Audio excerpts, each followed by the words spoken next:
Fran, what, the situation with Owen, has this been an ongoing thing, or is it a recent thing, and how serious is it?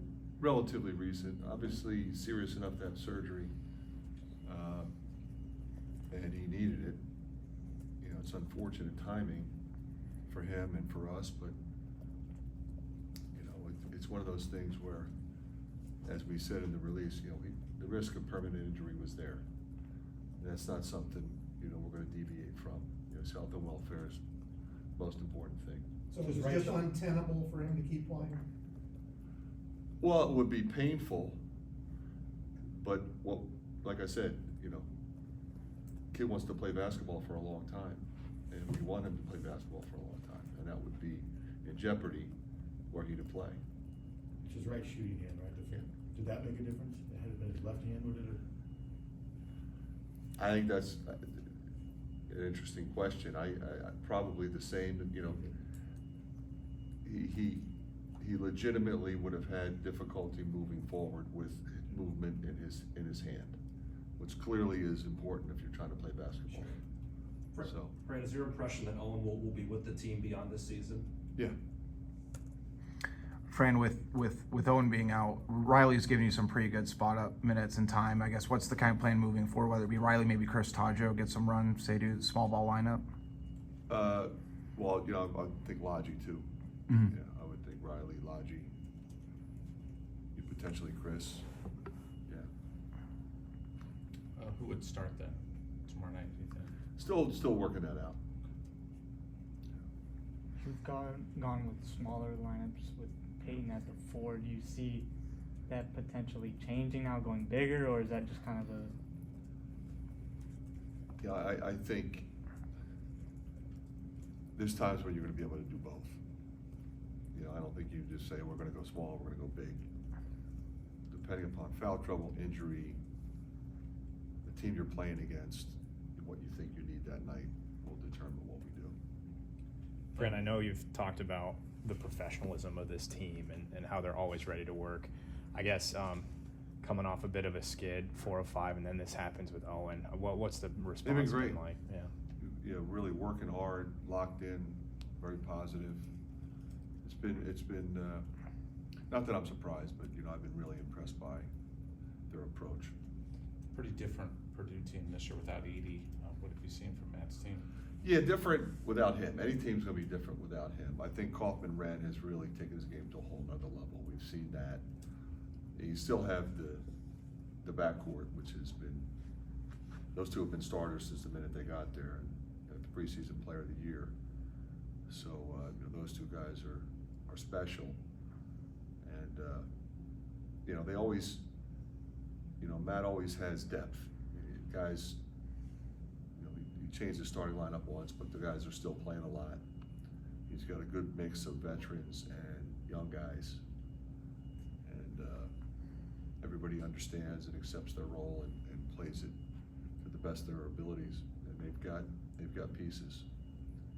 That's why they're doing as well as they are. Fran, you've got a pretty daunting schedule looking forward. I guess what gives you confidence that you guys will be able to right the ship, strings together some wins? Yeah, we're you know, very confident in ourselves and our players. They're confident in themselves and each other, and we'll just keep working at it. Fran, what's the common theme across Matt Painter coach teams? Is just rebounding, tough defense, gritty, but just kind of curious what your perspective is. Well, it's a lot of things. I mean, that's two of them. You know, they always rebound, they always defend, but they run really good stuff. They execute their stuff. They're not typically a mistake team. You know, they play consistently hard, consistently well. Again, whether or not he's got his starters or his bench in there. How does your offense maybe change without Owen out there? Because he was your guy you would dump it down to the post Yeah. to him. You know, not saying we still wouldn't run some of the same stuff, but maybe a little more open without him. But you know, he can play out on the perimeter anyway, so that, you know, that won't change that much. He's so important defensively too. Do you just foresee any like change in? We talked about ball screen coverage, particularly. Anything like that? No, we pretty much, you know, to stay the way we are with that. You know, we're not a drop coverage team typically. You've been running quite a bit of zone this year too. You think he'll stick with that as well? That's a possibility. It's been okay. Hasn't been great, but it's been okay. Seems like Sadhu's just been getting more comfortable the last few games. What have you seen from his position? He's been clearly getting better night in and night out. You can see it coming. Took him a little after his injury. He had some good games, and some games he didn't play as much, but now he's playing a lot more, playing with great confidence, utilizing his complete skill set. Yeah, I've been really pleased with him. He's in a good place. Even without Owen, you've got 3 centers on your roster that have quite a bit of experience. How important is that right now? Well, it's absolutely crucial, especially in this league. You know, you talk about the teams that are coming up, and I don't know if it matters if you look at the teams coming up, look at the teams we've played. I mean, everybody's really good, but everybody's got size, and you need that if you're going to have any chance to rebound in this league. Over this stretch of games where they haven't gone your way, to go into a week off, I guess, what was this week like? What did you focus on? Well, we gave them a little bit of time off because we didn't have one for a long time. It was like 19 days, I think, you know, with a West Coast trip in there. So we gave them a little bit of time for rest, and then we just, you know, back to, you know, grinding, getting ready for the next game.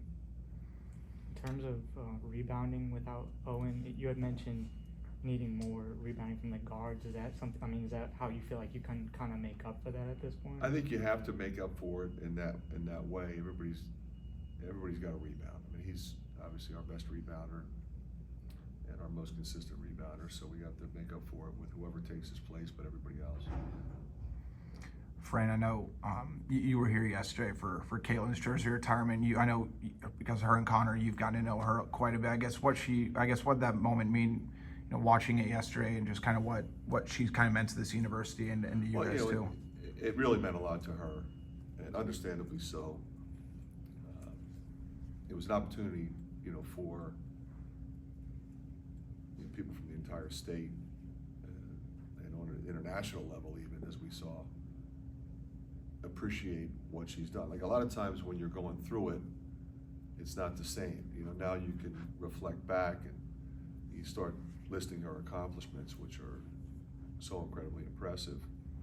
But just to be with her teammates, not only the ones that are on the team now, but the ones that came back to support her, that meant so much to her. It meant a lot to her family and to the program. You know, that what she did not only for our program, but for women's basketball has been nothing that we've ever seen before, nothing we could have envisioned. I mean, you could kind of see it coming when she was a freshman, how great she was, you know, not to be overlooked. I mean, her impact as a young kid, you know, I said it to you guys then, I said, this is a generational talent. And I said that after 10 or 15 games. Like you could, if you know anything about the game, you could see that. And you think, okay, it's only going to get better. And fortunately, you know, their staff put some other good players around her. That, you know, she always has an incredible ability to make them better. So I'm happy for her. I'm happy for her family. Happy for the program. What do you think of the way her former team played yesterday? They really got after it. Well, you know, it's funny because I couldn't understand wow, you know, they can't beat them. Yeah, they can. Yeah, they can. Like, this is a really good team we have. And it's going to be a great atmosphere. I felt like we were going to beat them. Like, you know, and you could see it obviously after the first quarter. And you know, with all due respect to USC, who played a really good second quarter, our kids really competed. They were really connected and had some fantastic individual performances. And you know, the energy level was great too, which was fun to see. It was great for them. But they executed the game plan to perfection. I thought Jan had a great game plan, and from start to finish, they executed it. That's what you want. You know, what you want to see. So I'm happy for everybody.